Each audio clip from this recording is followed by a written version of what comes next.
कार्तिक की कहानी। एक बुढ़िया थी, वह कार्तिक नहाने को जाने लगी।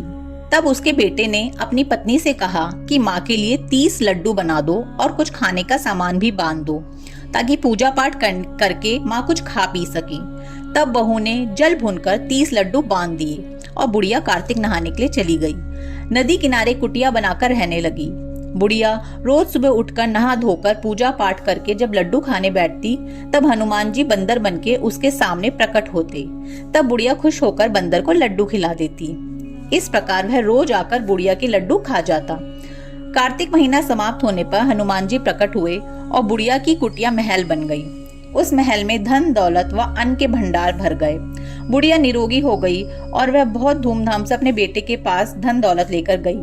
तब वह बहू कहने लगी कि अगले कार्तिक मैं भी अपनी माँ को नहलाऊंगी। आया कार्तिक का महीना, उसने खूब सारा घी मेवा डालकर लड्डू बनाए। अपनी माँ को 30 लड्डू बांध दिए और माँ कार्तिक नहाने गई।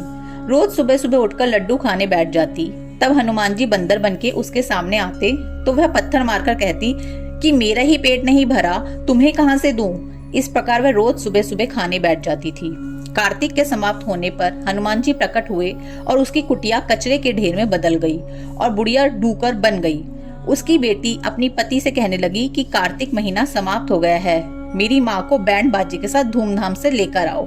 जब वह अपनी सास को लेने नदी किनारे गया, तब देखता है ना तो वह वहाँ सास है ना ही कुटिया।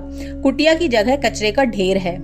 उस ढेर पर बुढ़िया डूकर बनकर घूम रही है। तब हनुमान जी प्रकट हुए और कहा, बेटा, तुम्हारी माँ ने सच से कार्तिक नहाया था, पूजा पाठ करती थी, इसलिए तुम्हारी माँ पर कार्तिक देवता बरसे और यह बुढ़िया पापी मन से यहाँ रहती थी।